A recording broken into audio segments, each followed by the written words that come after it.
초등학교 교실에서 아버지를 목사님으로 둔 아이가 다른 아이들에게 전도를 합니다. 그런데 아이들이 교회를 많이 다니니까 마땅한 아이가 없었습니다. 대신에 아이들은 자연스럽게 교회 이야기를 하기 시작을 합니다. 아이들은 각각의 자기 교회를 자랑합니다. 야, 우리 교회는 미끄럼틀이 있어. 우리 교회는 우리들만의 방이 있어. 하면서 각각의 것을 자랑하며 서로 자기 교회가 좋다고 경쟁적으로 이야기합니다. 그러나 아버지가 개척교회인 목회자의 아들은 자랑할 게 아무것도 없었습니다. 친구가 많은 것도 아니고 교육 환경이 좋은 것도 아니었으며 교회에서 좋은 곳으로 수련회를 데리고 가는 것도 아니었습니다. 그저 작은 교회였을 뿐입니다. 그때 한참을 자랑하던 아이가 그 개척교회 목회자의 아이를 향해서 바라보면서 말합니다. 야, 너희 교회는 좀 어떠니? 그러자 그 아이가 말합니다. 우리 교회는 하나님이 계셔. 할렐루야. 아이들은 막 웃습니다. 야, 하나님 없는 교회가 어디 있어? 하나님 없는 교회가 어디 있어? 그렇습니다. 하나님이 없는 교회가 어디 있습니까? 근데 과연 그럴까요? 그렇죠. 맞아요. 하나님 없는 교회는 없습니다. 하나님이 안 계신 교회는 없습니다. 다만 놀라운 것은 하나님이 교회에 안 계신 것이 아니라 하나님이 계신 것을 모르는 교인이 있다는 겁니다. 이게 중요한 겁니다. 여러분, 하나님이 계셔도 하나님을 보지 못하는 사람들이 있다는 것입니다. 이 이야기는 그냥 이야기 한 토막일 수 있습니다. 그러나 우리가 간과할 수 없는 것은 이게 바로 우리가 점검해야 될 교회와 신앙의 가장 기본이라는 것입니다. 이 은광교회 안에 하나님이 임재한 줄 믿습니다. 그게 확실해야 됩니다. 저는 이걸 눈으로 목격한 적이 있습니다. 눈으로 목격한 적이. 전사 때 주일 낮 예배를 새벽 맹인교회에서 맹인들 상대로 제가 설교를 하게 됐습니다. 강단에 섰는데 오른쪽에서 제 오른쪽 여러분 좌측이죠. 하나님의 성령이 지나가는데 들판에 볕단을 바람이 스치고 지나가는 것처럼 그날 그런 역사를 눈으로 봤어요. 설교는 잘했는지 못했는지 모르겠습니다. 다만 끝나고 나니까 많은 역사들이 나타났어요. 여러분, 하나님이 이곳에 계시다는 것, 여러분이 결코 놓치지 않는 여러분이 될 수 있기를 축복합니다. 여러분이 알아야 될 것은 우리 교회가 이 세상에서 부흥성장하는 것, 여러분들이 또 이 세상에서 신앙으로 성공하는 것, 이 모든 것들 그 중에 가장 중요한 게 뭐냐면 하나님이 이곳에서 계시다는 것을 경험하는 것입니다. 하나님이 계심을 경험할 수 있기를 축복합니다. 우리도 이 아이처럼 이곳에 하나님이 계시다는 것을 확신하고 누구에게든지 우리 교회에 뭐가 있느냐 자랑하지 말고 우리 교회에 하나님 계시다는 것을 증거하는 여러분이 될 수 있기를 축복합니다. 축복합니다. 여러분, 어떻게 하면 우리가 하나님이 계신 것을 확인하고 살아갈 수 있을까요? 그것은 우리가 하나님을 경험하는 것입니다. 사도는 왜 사도입니까? 예수님을 경험한 사람입니다. 이걸 사도라고 말합니다. 그 사도를 통해서 예수님을 경험한 사람은 속사도라고 말해요. 그러나 예수님은 2000년에 오셨다가 부활 승천하셨지만 하나님은 지금 이곳에 임재하고 있습니다. 어떻게 할 수 있어요? 사마리아 여자가 물 들어왔을 때 그 여인과 예수님께서 대화할 때 이 여인에게 이렇게 말씀합니다. 하나님은 영이시니 영과 진리로 예배할지니라. 할렐루야. 우리의 예배가 이 두 가지입니다. 영적인 것이냐, 그리고 또 한 가지는 우리가 하나님 앞에 어떤 겁니까? 진리를 가지고 하는 거예요. 이 두 가지. 하나님은 영이시니 우리가 하나님을 경험하려면 우리가 그 영이신 하나님을 만나고 느낄 수가 있어야 됩니다. 그것이 무엇입니까? 예배인 것입니다. 예배는 하나님을 만나는 겁니다. 여러분들이 매주마다 와서 너 것을 놓고 멍하고 있다 가면 안 돼요. 여러분이 어떤 마음을 가지고 있든지 어떤 삶을 살았든지 그런 건 중요하지 않습니다. 우리가 인본주의 신학을 가졌다면 여러분은 중요하죠. 죄송합니다만 한번 따라서 하죠. 신본주의. 기독교는 신본주의예요. 우리가 중요한 것이 아니라 하나님이 중요한 겁니다. 하나님이 없이는 우리가 살 수가 없습니다. 복이 뭡니까? 은혜가 뭡니까? 하나님이 나와 함께 계신 것입니다. 여러분, 한 자녀가 하나님의 존재를 확인하고 그의 능력을 경험하는 가장 크고 완전한 방법이 있다면 하나님과 영적 교통이 이루어지는 바로 이 시간인 겁니다. 앞으로 여러분들의 예배는 이러한 영적 예배가 될 수 있기를 축복합니다. 축복합니다. 여러분, 그러므로 하나님의 존재를 확인하는 가장 중요하고 가장 확실한 방법은 우리가 예배를 통해서 그것을 가능케 하는 것입니다. 그럼 우리 예배는 중요합니다. 코로나19가 확산됐을 때 한국 교회의 가장 큰 화두는 대면과 비대면 예배의 효용성에 관한 것이었습니다. 여러분, 우리가 얼굴을 대면하고 예배를 드리든지 얼굴을 대면하지 않고 예배를 드리든지 그곳에 하나님이 계시지 않으면 그 예배는 죽은 예배입니다. 우리가 대면을 하든지 비대면을 하든지 내가 그곳에서 하나님을 만나며 하나님의 말씀을 통해서 영적 교류가 이루어지면 그것은 살아있는 예배입니다. 여러분, 대면, 비대면이 중요한 게 아닙니다.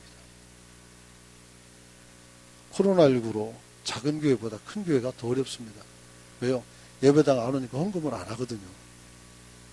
온라인으로 하라고 하지만 잘 안 해요. 여러분, 하나님의 임재가 있는 그곳에서 예배했다면 왜 안 합니까?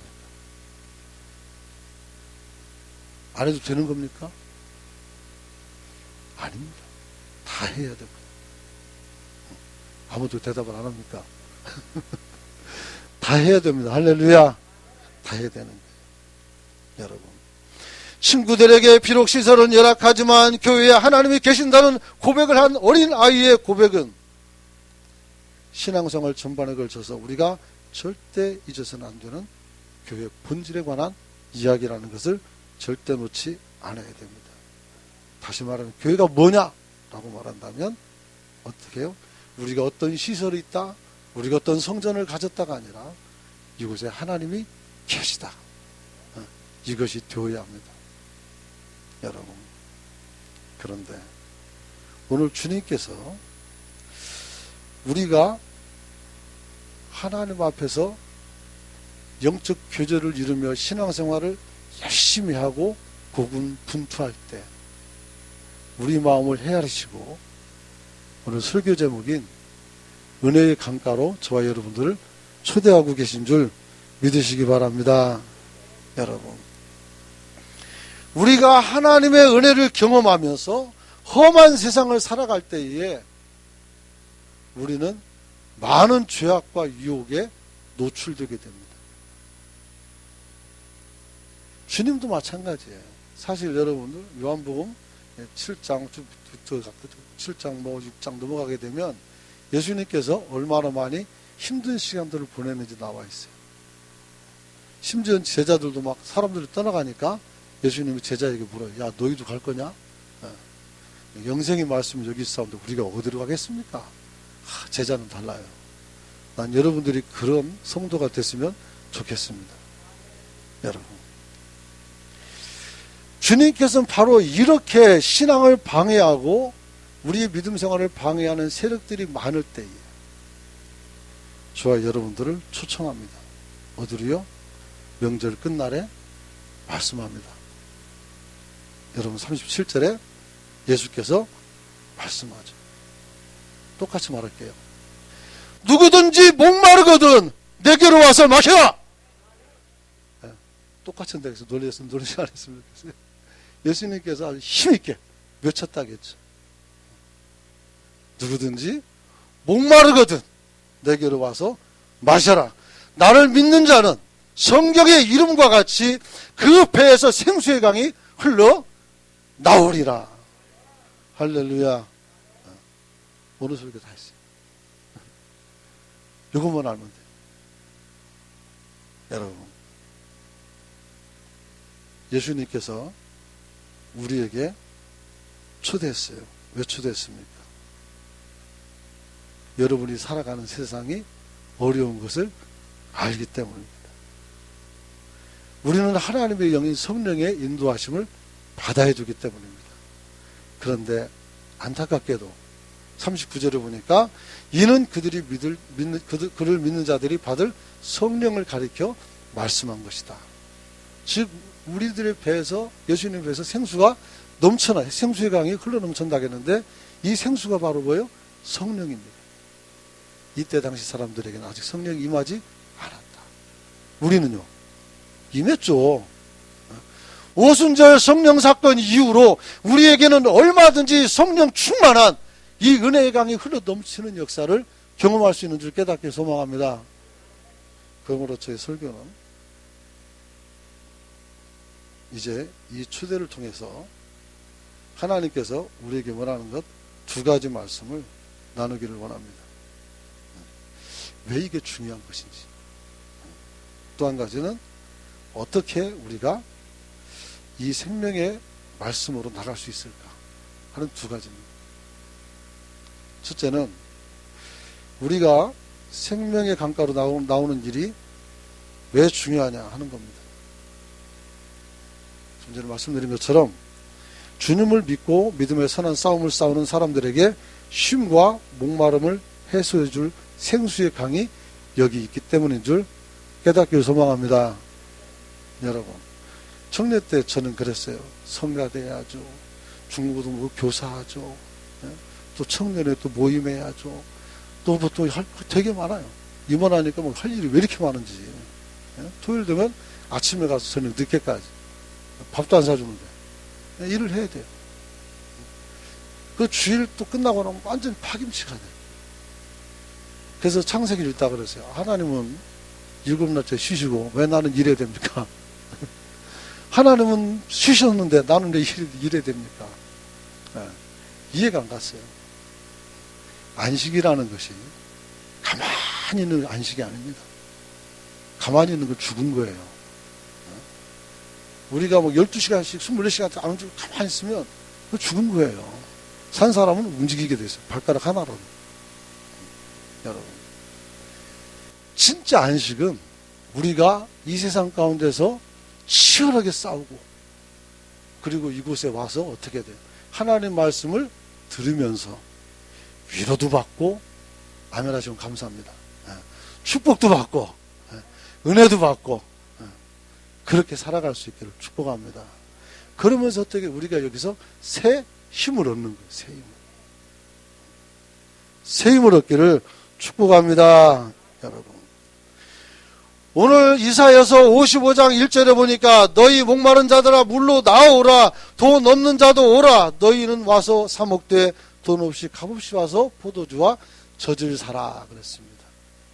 떠 있으니까 한번 읽어볼까요? 시작. 너희 목마른 자들아 물로 나오라. 돈 없는 자도 오라. 너희는 와서 사 먹되 돈 없이 값없이 와서 포도주와 젖을 사라. 성경은 왜 우리더러 목마른 자라고 말할까요? 저는 여러분에게 점잖은 표현을 해서 영적 싸움을 하는, 선한 싸움을 하는 그런 존재로 표현을 해놨어요. 그러나 실제는 우리는 어떻게 돼요? 은혜 받고 가서 세상 가운데 가서 넘어지고 자빠지고, 그리고 죄를 짓기도 하고, 또 오히려 더 죄를 만들어가기도 하고, 자범죄죠. 온갖 짓을 다 하고 살아요. 이러면 안 되는데 하면서도 죄를 짓죠. 그럴 때 우리 마음속에 정상적인 사람, 하나님이 버린 사람 말고 정상적인 사람은 어떻게 돼요? 아, 나 이러면 안 되는데. 내가 하나님께서 기도해야 되는데. 내게는 하나님이 필요한데. 이게 바로 뭐예요? 은혜에 관한 목마름이에요. 이 목마름을 가지고 찾아와서 하나님께 엎드려 기도하는 것 아니겠습니까? 할렐루야. 그게 중요합니다. 하나님, 내가 지난주에 참 말하기도 부끄러운 죄를 졌습니다. 내게는 주님의 은혜가 필요합니다. 나를 불쌍히 여겨주십시오. 하나님, 나는 죄인입니다. 세리처럼 그렇게 기도하는 거예요. 세리가 왜 의로운 사람이에요? 하나님의 은혜를 구했기 때문입니다. 인간은 그 누구도 의롭지 않습니다. 하나님이 의롭다 여겨주신 것입니다. 여러분, 아모스는 하나님을 떠나서 하나님의 말씀을 듣지 않고 하나님의 말씀의 영의 양식을 삼지 못한 사람들은 말씀의 기근과 기갈에 허덕이며 피곤해진다라고 말합니다. 여러분, 아모스 8장 12절 13절 두 절을 한번 읽어보도록 합니다. 시작. 사람이 이 바다에서 저 바다까지 북쪽에서 동쪽까지 비틀거리며 여호와의 말씀을 구하려고 돌아다녀도 얻지 못하리니. 13절 시작. 그날에 아름다운 처녀와 젊은 남자가 다 갈아여 쓰러지리라. 여러분, 사람이 이 바다에서 저 바다까지 북쪽에서 동쪽까지 비틀거리면서 하나님의 말씀을 구하면서 주님 댁에 말씀해 주세요, 하나님 댁에 말씀해 주세요 돌아다닌다는 거죠. 그러나 얻지 못한대요. 왜요? 아모스 8장 11절 한번 열어주세요. 11절 읽어봅니다. 시작. 주 여호와의 말씀이라. 보라, 날이 이를지니라. 내가 기근을 땅에 보내리니 양식이 없어 주림이 아니며 물이 없어 가람이 아니요 여호와의 말씀을 듣지 못한 기갈이라. 여러분, 하셨습니까? 오늘 물이 없어 가람이 아니고 하나님의 말씀을 듣지 못해서 갈급하다는 거예요. 우리 마음이 밝아지지 않으면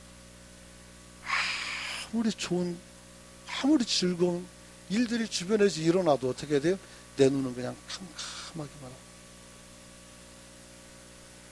나는 여러분들이 그 어둠에서 벗어나기를 축원합니다. 그것은 우리가 하나님의 음성을 들을 때 가능한 것입니다. 여러분, 그래서 주님께서는 마태복음 11장 28절에 우리를 이렇게 초대합니다. 수고하고 무거운 짐진 자들아 다 내게로 오라. 내가 너희를 쉬게 하겠다. 젊은이도 넘어가고 아름다운 여자도 넘어가고 다 쓰러져요. 수고하고 무거운 짐진 자들아, 그래 그 죄짐을 지고 네가 살려고 애쓰고 아는데 네가 죄도 많이 지고 힘들고 내게로 와. 내가 그 짐 져줄게. 그 짐은 뭐예요? 죄짐이에요. 그리고 너는 쉬거라. 이 쉼이 바로 오늘 주일인 줄 깨닫길 소망합니다. 그런 거예요. 이 쉼을 통해서 우리는 안식을 누리게 되고, 이 쉼을 통해서 기근에서 벗어나 어떻게 풍요로운 삶을 살게 될 줄 깨닫길 소망합니다. 여러분, 주님은 영원히 목마르지 않은 생수를 우리에게 약속합니다. 나를 믿는 자는 성경의 이름과 같이 그 배에서 생수가 넘쳐나리라. 오늘 물을 먹는 자의 목마름 속에서 물을 구했고 물을 뜨는 그 여인에게 주님께서 말씀합니다. 요한복음 4장 14절에 보니까 어떻게 돼요? 내가 주는 물을 먹는 자는 영원히 목마르지 아니하니 나의 주는 물은 그 속에서 영생하도록 솟아나는 샘물이니라. 할렐루야. 영원히 목마르지 아니하는 물이. 감사하게 물을 떠다 놨어요. 왜요? 저보고 먹으라고. 그런데 이 물을 먹으면 또 목말라요. 그러나 주님이 주시는 물은 목마르지 않습니다. 그 물이 아니라 진리의 말씀이기 때문에 그래요. 여러분. 그래서 오늘 주님께서는 우리를 초청하시면서 우리가 알아야 되는 것이 있습니다. 한번 따라서 합시다. 생명의 강가의 생수는 몇 가지 중요한 효력이 있다. 우리가 생명의 강가로 나오는 이유 중에 하나가 이 효력 때문에 그래요. 첫째는 한번 따라서 합시다. 치료한다. 에스겔서 47장에 있는 말씀이 오늘 이 말씀을 해석하는 데 굉장히 도움이 됩니다. 한번 읽어볼까요? 그가 내게 이르시되 그 물이 동쪽으로 향하여 흘러 아라바로 내려가서 바다에 이르니 이 흘러내리는 물로 그 바다의 물이 되살아나니라. 할렐루야. 되살아난다. 옛날 성경 소성했다. 소성. 이 말은 치료했다. 이 말이에요. 치료했다. 강물이 흘러가는데 막 썩은 물이 철철철 흘러가면 아무것도 못 살아요. 예전에 온천천이 꽤 깨끗하진 않았어요. 그죠? 지금은 고기가 살대요. 그런 거죠. 회복시키는 거죠. 여러분, 오늘 하나님의 말씀의 강이 우리 안에 흘러나오면 하나님의 성령이 우리 안에서 역사하시면 우리는 어떻게 돼요? 그동안 받은 상처와 아픔들, 괴로움들을 다 치유할 수 있는 줄 깨닫길 소망합니다. 그런 거예요. 이 세상에서 여러분들의 마음을 치료할 사람이 있을까요? 안 됩니다. 안 돼요. 누구도 못 고쳐요. 하지만 하나님의 은혜 안에서는 그것이 가능한 줄 믿으시기 바랍니다. 왜냐하면 하나님께서 만드셨기 때문입니다. 에스겔이 환상을 봅니다. 성전 문지방에서 보니까 물이 조금씩 스며서 나옵니다. 1,000척을 청량하니까 발목까지 깊어집니다. 또 1,000척 하니까 무릎까지 허리까지 그리고 어떻게 돼요? 큰 강이 되었고 그 강 주변에는 나무가 있고 나무 위에는 새가 있고 열매가 있고 물속에는 고기가 있어요. 1,000척을 청량할 때마다 어떻게 돼요? 청량한 길이를 잰단 말이에요. 멀리 퍼져갈수록 어떻게 해야 돼요? 그 깊이와 그 은혜가 커지는 거예요. 여러분, 마음이 갈급하거나 병든 사람이 있다면 지금 여러분의 가슴 속에 주님을 새롭게 영접하며 주님이 주신 은혜를 받아 누리고자 기도하는 성도가 될 수 있기를 축복합니다. 그러면 여러분의 가정과 사업이, 여러분의 생활이 하나님의 성령을 통해서 여러분들이 어떻게 돼요? 은혜가 흘러 들어갈 것이고 여러분들은 힘있게 이 세상을 살아가게 될 줄 믿습니다. 믿습니다. 왜냐하면 황폐한 인간의 마음에 성령을 통한 복음의 역사가 나타나지 않으면 생명의 역사가 시작되지 않기 때문입니다. 그래서 기독교는 죽은 영혼을 살리는 종교입니다. 한번 따라서 하자. 죽은 영혼을 살리는 종교이다. 그래서 생명의 종교라고 하는 게 생명의 종교. 확실히 하셔야 돼요. 그래, 두 분만 하면 다 할 수 있어요. 그래요. 여러분. 또 한 가지는 강물이 흐르는 곳에는 어떻게 돼요? 번영이 일어납니다. 우리가 잘 아는 형통함이 있어요. 형통함. 오늘 우리가 하나님 앞에서 어떻게 돼요? 주야로 율법을 묵상하고 살면 어떻게 돼요? 오늘 시냇물에서 심겨진 나무같이 항상 푸르름과 풍성한 열매가 끊이지 않을 줄 깨닫기를 소망합니다. 여러분, 강 좌우에 각종 먹을 실과나무가 자라서 시들지 않는다 그랬어요. 12절 한번 읽어봅시다. 시작. 강 좌우에 가에는 각종 먹을 과실 나무가 자라서 그 잎이 시들지 아니하며 열매가 끊이지 아니하고 달마다 새 열매를 맺으리니 그물이 성소를 통하여 나옴이라. 그 열매를 먹을 만하고 그 잎사귀는 약재료가 되리라. 할렐루야. 자, 그물이 어디서 나와요? 성소. 그물이 어디서 나와요? 강단. 교회에서 나와요. 우리가 교회에 나와야 될 이유가 그거예요. 어디에서 안 나와요? 교회에서 나와. TV 켜도 나오던데요. 교회 찍어서 나오는 거예요. 아셨죠? 다른 교회지만 찍어서 나오는 거란 말이에요. 강단에서 말씀이 선포되는 거예요. 여러분, 그런 거죠. 자, 그래서 성도는 예수 그리스도를 구주로 모시고 성령을 인정하고 성령의 인도함 받아서 살아갈 때 여러분이 주일 이곳에서 또 다른 어떤 곳에서라도 강단에서 나오는 말씀으로 언제나 풍성함을 누리게 될 줄 깨닫길 소망합니다. 그래서 창세기 49장 22절의 말씀처럼 요셉의 무성한 가지가 곧 샘의 곁 무성한 가지라 그 가지가 담을 넘는도다 이렇게 말씀. 그 가지가 담을 넘음 같이 여러분들이 풍성해서 담을 넘는 은혜가 생겨날 줄 믿으시기 바랍니다. 교회 또한 오순절 성령 강림 후에 많은 제자들이 성령 충만했습니다. 그래서 그들이 어떻게 됐어요? 매일같이 성령 안에서 기도하고 전도했더니 예루살렘 성도의 수가 어마어마하게 늘어나죠. 너무 많이 늘어났어요. 그런데 막 너무 좋으니까 은혜가 되니까 좋잖아요. 안 흩어지는 거예요. 그러니까 하나님께서 탁 쳐가지고 흩어버렸단 말이에요. 그래가지고 전 세계로 흩어져서 세계 교회로 발전하게 되는 거죠. 여러분, 오늘 두 번째 우리가 바로 살펴볼 것은 우리가 어떻게 하면 주님께서 초청한 생명의 말씀하신 생수의 강으로 나갈 수 있을까에 관한 것입니다. 어떻게 하면 나갈 수 있을까? 쉽게는 뭐 교회 나오면 되죠. 근데 교회 나온다고 해서 여러분들이 다 생명의 강가에서 주시는 그 풍성한 은혜를 누리는 것은 아니에요. 예수님께서 그런 말한 적이 있어요.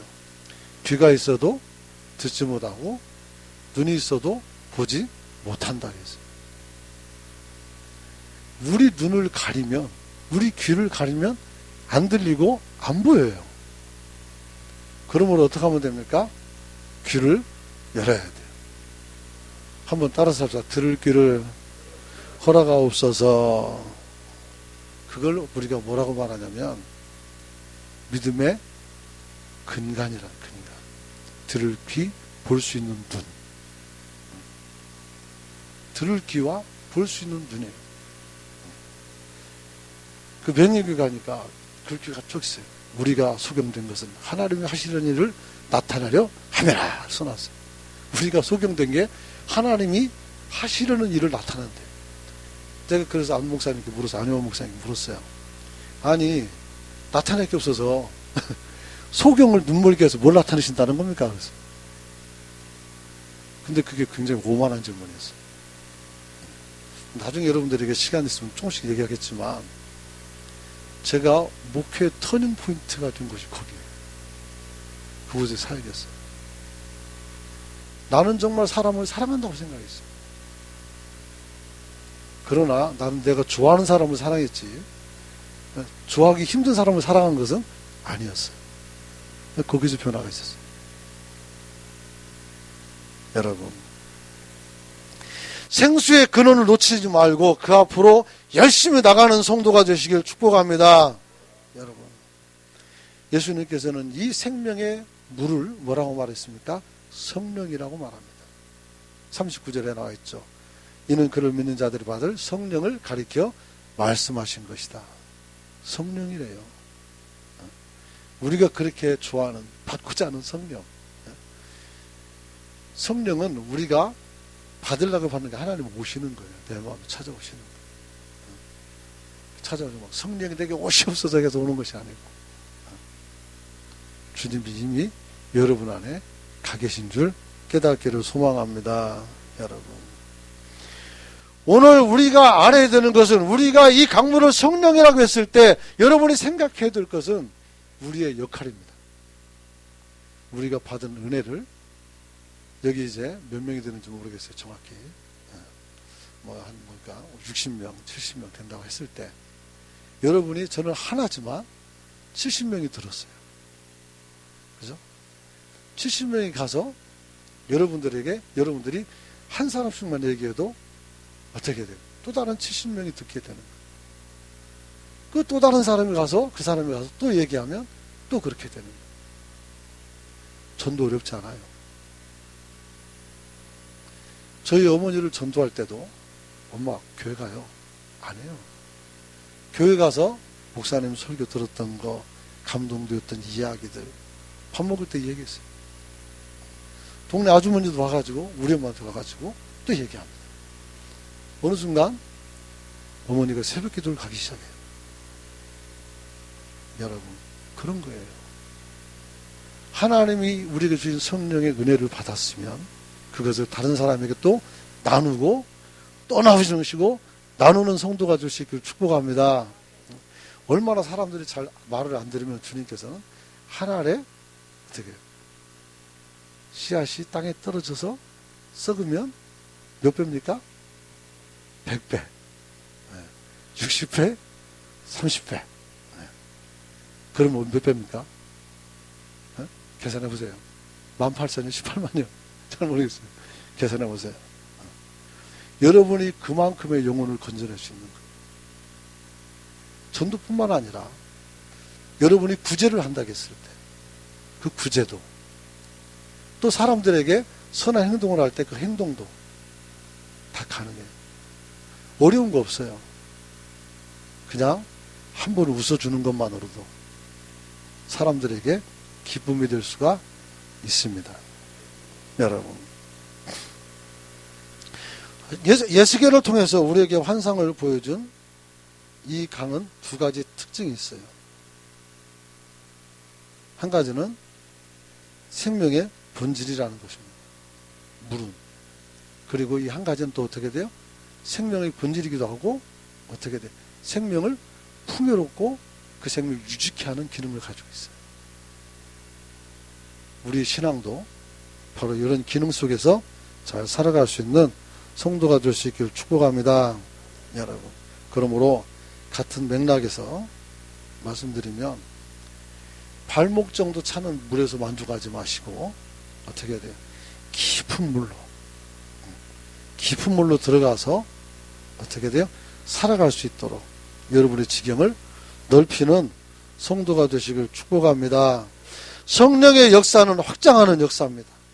축소하는 역사가 아니라 확장하는 역사예요. 우리끼리 모여있으니까 흩어서라도 어떻게 복음이 확산되게 만들어요. 그런 거예요. 그래서 12사도가 120명의 성도로, 그리고 전 세계로 확산되고, 미국에서 아펜젤러와 언더우드, 이 두 사람이 우리나라에 들어왔고, 이 두 사람이 복음을 전했더니 지금은 1000만이 넘는 성도를 보유하게 됐다는 거예요. 여러분, 한 사람의 올바른 헌신과 한 사람의 올바른 수고름을 통해서 하나님이 역사하시면 여러분들의 삶 속에서도 그와 같은 일이 나타날 줄 믿습니다. 여러분, 우리는 얕은 물가에서 만족할 수가 없습니다. 깊은 곳으로 더 넓게 확장되기를 원합니다. 내적으로 외적으로 확장해야 됩니다. 우리의 신앙과 삶은 성령으로 충만해야 됩니다. 예수 믿는 사람들의 삶은 그래서 날마다 기적의 날들이 되어야 합니다. 그러면 여러분들이 풍요로운 삶을 살게 될 줄 믿습니다. 은광교를 세우시고 이곳 문지방을 통해 강단을 통해서 오늘 지금 은혜의 강물이 조금 흘렀습니다. 여러분들이 받은 건 조금입니다. 하지만 여러분들이 나누면 이것이 더 커질 줄 믿습니다. 여러분, 그래서 누가복음 4장 18절 보면 이런 말씀이 있습니다. 포로된 자에게 자유를, 눈먼 자에게 다시 보게 함을, 눌린 자에게 자유케 하셨다, 이렇게 말씀합니다. 여러분, 포로된 자가 다 왔으니까 한번 읽어볼까요? 시작. 주의 성령이 내게 임하셨으니 이는 가난한 자에게 복음을 전하게 하시려고 내게 기름을 부으시고 나를 보내사 포로된 자에게 자유를 눈먼 자에게 다시 보게 되게 함을 전파하며 눌린 자를 자유롭게 하고. 할렐루야. 포로된 자를 자유롭게, 눈먼 자를 보게 하고 눌린 자를 자유롭게 한다. 여러분, 포로된 자가 누구요? 잡혀있는 자죠. 귀신에 사로잡혀 있고 물질에 사로잡혀 있고 막 사로잡혔어요. 건강에 사로잡힌 사람도 있어요. 내가 어떻게 될까봐 무서워도 벌벌 떠는 사람들. 오늘 이들에게 하나님의 영인 성령이 들어가면 자유함을 얻는 겁니다. 여러분, 하나님께서 우리에게 원하시는 것은 여러분들이 속박이 아니라 자유라는 사실을 기억하십시오. 한번 따라서 합시다. 우리는 자유인이다. 우리는 나의 의지로 예수를 믿는 것이고 나의 의지로 교회를 다니는 것이고 나의 의지로 하나님께 헌물하고 수고하고 애쓰는 나의 의지입니다. 누군가에 의해서가 아니에요. 만약에 누군가에 의해서라면 그 사람이 여러분의 주인이에요. 우리 주인은 정확히 하나님 외에는 없습니다. 여러분,